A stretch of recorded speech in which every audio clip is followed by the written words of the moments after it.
मिसाल देखेंगे।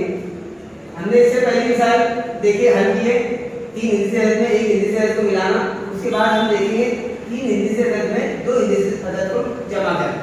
तो यहाँ पर है मिसाल 403 जमा 64।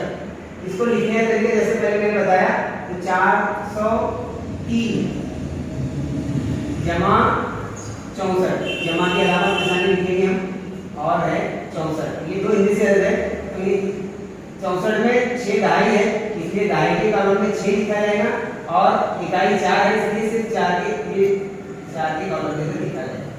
अब इसकी जमा करेंगे खड़ी तरह से, इकाइयों की जमा करें। 3 में 4 मिलाए तो 7 हुए, 0 में 6 मिलाए तो 6 के 6 ही रहेंगे, यानी कुछ उसके अंदर कोई अदद बढ़ा नहीं, इजाफा नहीं और मिला नहीं। अगर ऐसे ही हम किसी अदद में 0 मिला दें तो जवाब वही आता है। इसके बाद हम सैकड़े में देखिए तो सैकड़ा यहाँ पर कोई अदद नहीं है, 4 के 4, तो ये जवाब हुआ हमारा 467।